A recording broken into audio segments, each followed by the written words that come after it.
नमस्कार, संविधान टाइम्स मध्ये आपले स्वागत आहे. मी गोविंद भिवाजी गवाले, राहणार जवाहरनगर तुपा. माझे 99 शाळा बंद झालेली होती.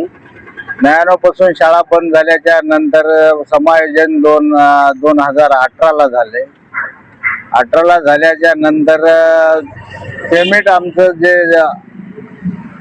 19 वर्षाचं होतं ते पेमेंट देण्यासाठी वेळोवेळी त्या साहेबाला भेटून लेखी तोंडी प्रश्न करून ते माझं काढत नाहीत.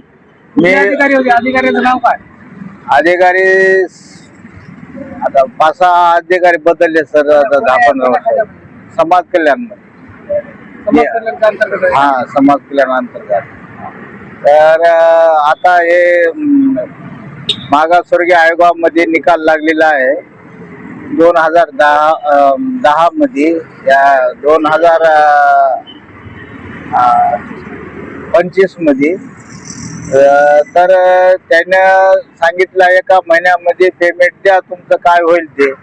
तरी बिल टाकून तुम्हाला 8 महिने झाले आम्हाला. तर 8 महिन्यापासून अधिकारी आमचं बिल काढत नाही आणि आम्हाला सांगतही नाही आणि काय नाही, आम्हाला बोलायला सुद्धा तयारी नाही. जॉईनिंग 95ची आहे. 95ची.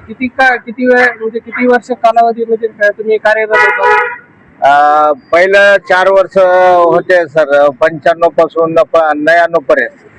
आणि हे आता इथून शाळा बंद पडल्याच्या नंतर शाळा आम्हाला समायोजन करण्यासाठी 18ला समायोजन झालं. 18ला कोर्टात जाऊन हे करून मग मालपानी शाळेवर ऑर्डर दिली. 18ला रुजू झाल्या. 18ला रुजू झाल्याच्या नंतर 2022 पासून 20 पासून आम्ही सतत पत्र व्यवहार करीत आहात. तर त्याने काय आमच्या ऑर्डर मध्ये 7वा मुद्दा टाकून दिला की काम नाही तर काम नाही असं म्हणून ऑर्डर दिलेली आहे. शाळा आमची चालूच होती. नवीन जुने कर्मचारी काढून नवीन कर्मचारी भरले. आयुक्तानं मान्यता दिली. मान्यता दिल्यामुळं आम्ही 20 वर्ष आम्ही पैदल हिंडत राहिल्या. इकडं तिकडं कोर्टानं इकडं तिकडं आमची परेशानी झाली. परेशानी झाल्याच्या नंतर आम्हाला कुठंच न्याय मिळाला तर कोर्टामध्ये गेले. कोर्टाचा हायकोर्टाचा निकाल लागला. कोर्टाचा निकाल लागल्याच्या नंतर कोर्टानं सांगितलं की 10 याच्यामध्ये आठवड्यामध्ये घ्या. तरी कोर्टाला काय केलं, पहिला निकाल 14ला लागल्याच्या नंतर तुम्ही 11 वर्ष झालं शाळा चालू आहे म्हणून कालबाह्य ठरते म्हणून आयुक्तांना पत्र देऊन आमचं कालबाह्य करून टाकून दिलं. तर त्या पद शिपाई आहे.